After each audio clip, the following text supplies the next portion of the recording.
Assalamualaikum warahmatullahi wabarakatuh, sahabat beriman.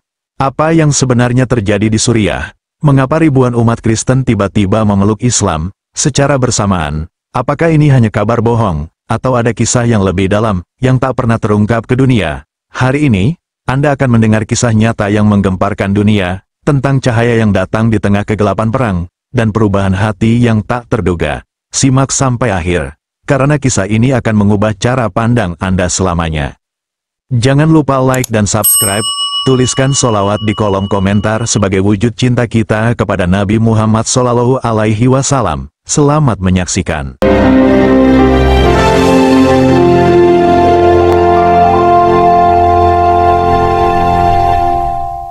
Langit di atas Idlib, Suriah, berwarna kelabu, penuh asap dan debu. Ledakan dan tembakan sudah menjadi bagian dari kehidupan sehari-hari. Di tengah puing dan reruntuhan, berdiri sebuah gereja tua yang hampir roboh, tempat di mana Pastor Yohan Elias, pria 52 tahun, masih memimpin sisa jemaat Kristen Ortodoks yang bertahan hidup.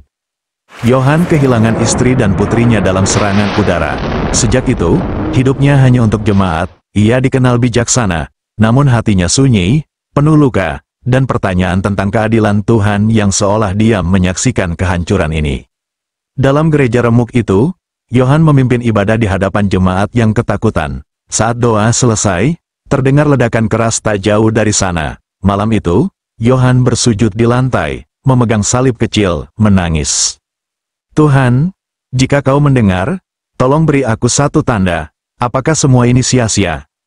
Malam itu, hanya suara angin dan desingan peluru menjawabnya. Beberapa hari kemudian, Yohan menemukan seorang ulama tua tengah mengangkat mayat anak-anak. Pria itu adalah Syekh Hamid, seorang alim terhormat. Keduanya saling menatap dalam keheningan, lalu menguburkan korban bersama-sama. Apakah ini kehendak Tuhan? Tanya Yohan. Ini ujian untuk hati dan iman kita, jawab Syekh Hamid lembut. Yohan terpukau. Di tengah kekacauan, ada seorang muslim yang tetap bersikap manusiawi. Syekh Hamid mengundang Yohan ke rumah sederhana. Di sana, anak-anak yatim piatu muslim melantunkan ayat-ayat Al-Quran. Suaranya indah, menenangkan, hati Yohan bergetar. Apa yang mereka baca? Tanya Yohan. Firman Allah, dari Al-Quran, jawab Syekh Hamid. Malam itu, Yohan tak bisa tidur. Suara ayat itu seolah masih bergetar di telinganya, membawa ketenangan yang belum pernah ia rasakan. Hari-hari berikutnya, Yohan sering berdiskusi dengan Syekh Hamid. Ia mulai membaca terjemahan Al-Quran. Dan janganlah membunuh jiwa yang diharamkan Allah, kecuali dengan alasan yang benar. Al-Isra ayat 33. Yohan merenung, mengapa hatinya begitu tenang membaca ini? Ia mulai membandingkan antara ajaran yang ia kenal dan wahyu dalam Al-Quran. Beberapa jemaat Yohan mulai bertanya, Pastor, apa yang membuatmu sering bersama Syekh Hamid? Yohan tak menjawab, tapi ia tahu, dalam hatinya tumbuh keraguan, atau mungkin, pencarian. Di sebuah malam gelap, Yohan berdiri di gereja yang hancur, membuka Al-Quran terjemahan, membaca ayat. Sesungguhnya kami turunkan Al-Quran ini sebagai petunjuk dan rahmat bagi orang-orang yang beriman. Al-Naml ayat 77. Air matanya jatuh, ia menyentuh kening ke lantai. Bukan sebagai Kristen, tapi sebagai hamba Tuhan yang merindukan kebenaran. Beberapa jemaat mulai mencurigai Yohan. Ia dituduh meninggalkan ajaran, bahkan pemuka gereja lainnya mengecamnya. Jangan bawa ajaran mereka ke sini, teriak seorang jemaat. Yohan bingung, namun ia tetap diam. Dalam hati, ia berdoa.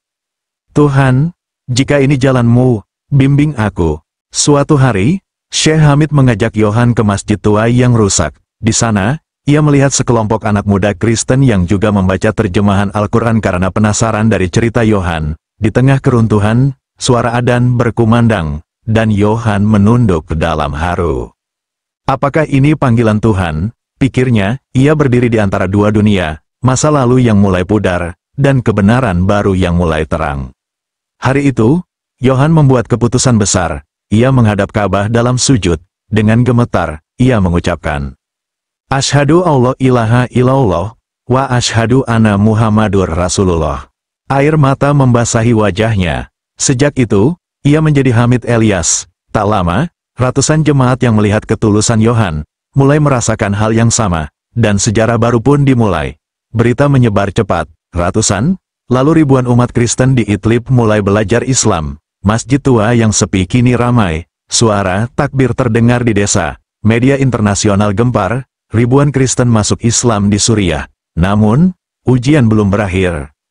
Malam itu, langit Suriah masih menyimpan bekas luka peperangan. Suara tembakan sudah lama berhenti, tetapi ketakutan masih mengakar di dada penduduk Aleppo. Di bawah reruntuhan gereja tua yang hampir roboh, puluhan umat Kristen berkumpul diam-diam, dipimpin oleh Pastor Yusef, seorang rohaniwan yang mulai meragukan segala yang ia pahami seumur hidupnya. Ia membawa sebuah kitab kecil yang telah usang, Al-Quran yang ia temukan saat konflik pecah. Selama berminggu-minggu, Yusef diam-diam membaca, merenung, dan menangis di malam hari, terutama ketika ia membaca ayat. Sesungguhnya agama di sisi Allah adalah Islam. Quran Surah Ali Imran ayat 19. Wajah-wajah cemas memandang Yusef malam itu. Ia berkata dengan suara parau, "Aku menemukan cahaya dalam gelapnya perang ini, dan cahaya itu bernama Islam." Tangis perlahan pecah. Sebagian menolak, sebagian lagi mulai membuka hati. Tapi benih telah ditanam. Kabar tentang gelombang keingintahuan umat Kristen tentang Islam mulai menyebar. Milisi bersenjata yang mengontrol wilayah itu mengancam akan menghukum siapapun yang berpindah agama. Tapi justru tekanan itu membuat rasa penasaran semakin membuncah. Di satu sisi lain kota, Fatimah, seorang relawan muslimah yang selamat dari serangan udara, merawat luka para pengungsi Kristen. Ketulusan dan kasih sayangnya tanpa memandang agama membuat banyak orang terharu. Seorang ibu Kristen berkata, "Mengapa engkau begitu peduli pada kami?"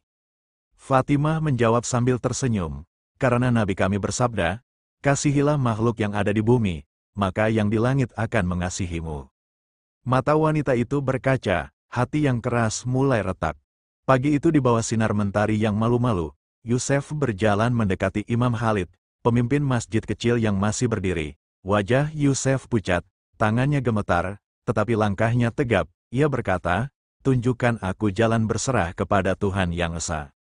Imam Khalid menuntunnya mengucapkan syahadat, "Asyhadu alla ilaha illallah, wa asyhadu anna Muhammadan Rasulullah." Tangis pecah. Yusef memeluk Imam Khalid erat-erat. Ia merasa dilahirkan kembali. Air matanya menetes membasahi tanah. Bukan karena ketakutan, tapi karena bahagia. Hari itu, belasan umat Kristen lain yang menyaksikan, ikut bersyahadat. Suasana hening berubah menjadi lautan haru. Kabar tentang masuk Islamnya Yusef menyebar luas. Gereja yang dulu menjadi tempat berkhotbah kini menjadi tempat diskusi damai tentang Islam. Al-Quran dibaca, tafsir dipelajari, dan hati-hati yang dulu tertutup mulai terbuka. Seorang pemuda Kristen, Elias, menolak awalnya. Ia marah melihat banyak saudaranya berpindah. Namun setelah melihat ibunya, yang sakit keras, sembuh setelah bersyahadat dan tenang dalam ibadah, hatinya luluh. Elias mulai membaca Al-Fatihah. Dalam tangis, ia berlutut dan berkata, "Tuhan, jika ini jalan-Mu, maka tuntunlah aku." Dan malam itu, Elias memeluk Islam. Tanggal 10 Muharram, di sebuah lapangan luas di Aleppo, ribuan umat Kristen yang telah memeluk Islam berkumpul. Mereka dipimpin oleh Imam Khalid dan Yusef untuk sholat berjamaah pertama dalam hidup mereka. Langit cerah, burung-burung terbang, dan suara takbir menggema. Mereka sujud bersamaan, air mata membasahi sajadah sederhana dari kain perca, tidak ada kemewahan, hanya ketundukan total kepada Allah. Barang siapa dikehendaki Allah untuk mendapat petunjuk, niscaya dia melapangkan dadanya untuk memeluk Islam. Quran Surah Al-An'am ayat 125. Momen itu menjadi saksi sejarah perpindahan massal dalam damai, tanpa paksaan, hanya karena hidayah. Hari itu menjadi titik awal baru. Bekas gereja kini menjadi madrasah bagi anak-anak yatim. Yusef menjadi guru, mengajarkan Islam dengan penuh cinta. Fatimah mendirikan klinik untuk semua. Tanpa memandang agama, damai mulai merayap di Aleppo. Mereka tidak lagi terpecah karena agama, tapi bersatu dalam tauhid. Ini adalah permulaan kebangkitan ruhani yang akan menyebar lebih luas ke kota-kota lain di Suriah dan dunia.